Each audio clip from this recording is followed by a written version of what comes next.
Le pays des mathématiques est un endroit exotique et déroutant. On y parle une langue bizarre, pleine d'homéomorphismes, de variétés différentielles, de nombres transfinis. Mais on y rencontre aussi des paysages épiques, des idées vertigineuses et même parfois des choses utiles. Alors, en route pour une visite express au pays des maths. Il vous suffit d'un guide, c'est moi, et d'un cerveau en état de marche, ça c'est vous. On ne va pas vraiment faire de maths, juste jeter un œil au paysage. Notre histoire commence comme un film policier. Deux gangsters sont arrêtés près de l'endroit où un braquage vient d'avoir lieu en possession de revolvers. L'inspecteur en charge de l'enquête n'a aucune preuve, mais il a un plan pour obtenir des aveux. Après les avoir séparés dans deux cellules différentes, il leur fait à tous les deux la même proposition. Celui qui avoue et dénonce son complice sortira libre. S'ils se taisent tous les deux, ils feront 1 mois pour port d'armes prohibé. S'ils avouent tous les deux, ils partageront la peine et feront chacun 5 ans. Mais celui qui choisira de se taire prendra le risque de faire 10 ans si son complice avoue. Alors, vu de loin, la meilleure solution semble évidente, il faudrait se taire et s'en tirer tous les deux avec 1 mois. Mais dans le civil, nos deux braqueurs sont mathématiciens et c'est là que ça se complique. Ça se complique parce que nos deux matheux, qu'on va donc appeler logiquement X et Y, mettent en application la théorie des jeux, la branche des mathématiques qui s'intéresse aux questions de stratégie. Tout ça a commencé dans le cerveau bouillonnant d'idées d'un mathématicien génial et touche-à-tout, John von Neumann. Avec l'économiste Oskar Morgenstern, il publie en 1944 un livre fondateur intitulé « Théorie des jeux et comportement économique ». L'ambition affichée des deux auteurs est de refonder l'économie sur des bases mathématiques. Leur théorie s'inscrit dans le cadre néoclassique qui considère les acteurs économiques comme des agents rationnels cherchant à maximiser leurs gains. C'est-à-dire que le marchand de sandwich aimerait vendre très cher de tout petits hamburgers, tandis que le client désire évidemment l'inverse et que la concurrence s'occupe du reste.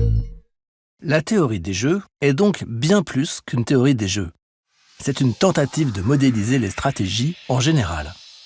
On peut l'appliquer au poker, aux négociations salariales ou à la dissuasion nucléaire.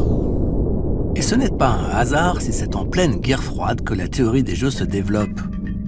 États-Unis et Russie sont alors confrontés à un dilemme du prisonnier. Faut-il coopérer pour limiter les armements, au risque d'être trahis, ou tenter d'acquérir la domination par la force ? En 1950, un autre mathématicien, John Nash, futur prix Nobel d'économie, ajoute la clé de voûte à l'édifice de la théorie des jeux. Il montre que dans les situations où plusieurs acteurs doivent effectuer des choix sans se concerter, il existe un point où plus personne n'a intérêt à changer de stratégie unilatéralement. C'est ce qu'on appelle un équilibre de Nash.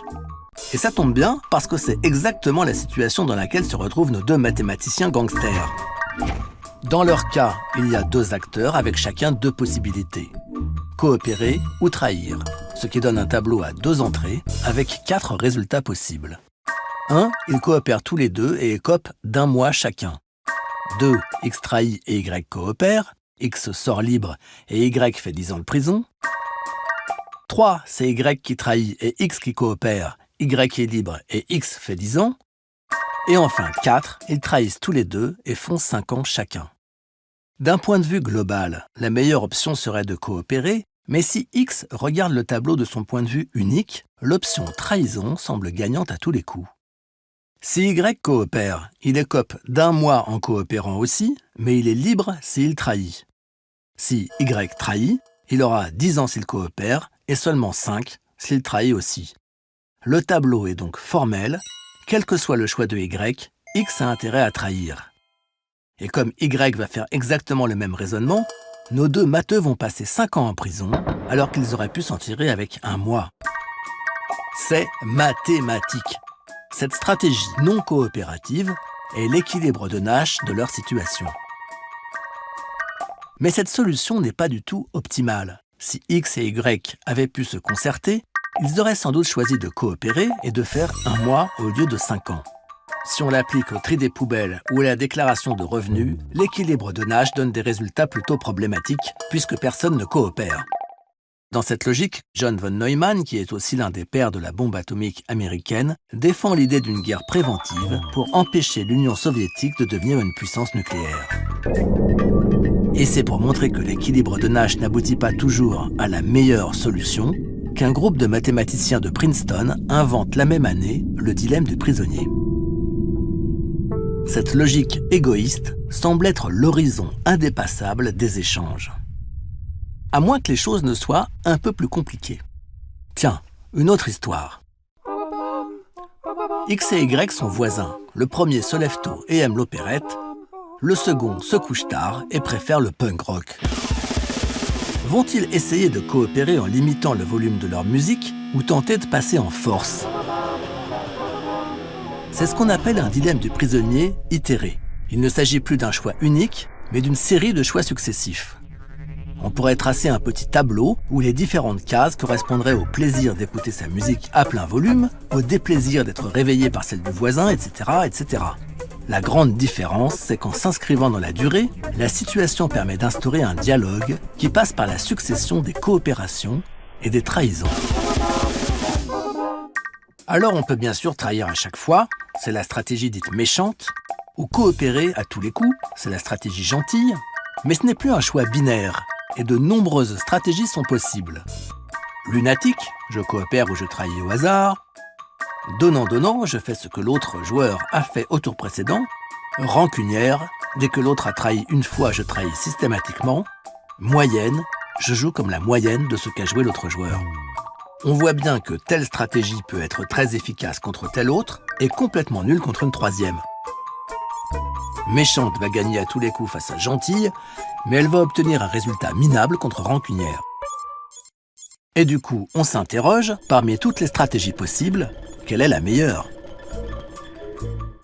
C'est justement cette question que s'est posée le professeur de sciences politiques Robert Axelrod.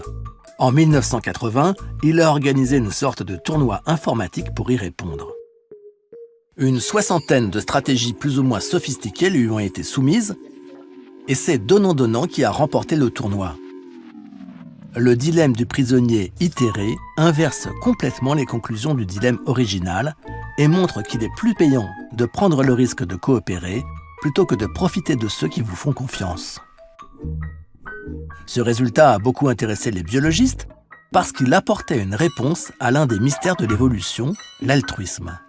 Comment des comportements altruistes peuvent-ils apparaître dans la nature alors que la sélection naturelle s'exerce sur les individus et semble donc récompenser l'individualisme? Et c'est précisément une forme d'évolution que Robert Axelrod a ensuite simulée par ordinateur. On part d'une population de stratégies diverses, mélangées à parts égales, et on les sélectionne en fonction du score obtenu face à leurs rivales. On découvre alors que les stratégies coopératives supplantent généralement les stratégies égoïstes, et que donnant-donnant sort vainqueur dans la plupart des cas. En analysant ces résultats en profondeur, Robert Axelrod a remarqué que les meilleures approches combinaient 4 points communs. Il ne faut pas être le premier à trahir, il faut réagir au comportement de l'autre joueur, il ne faut pas chercher systématiquement à le battre, et il faut éviter les stratégies trop complexes. Bref, pour réussir dans la vie, il faut être gentil, pas jaloux, réactif et ne pas jouer au plus malin.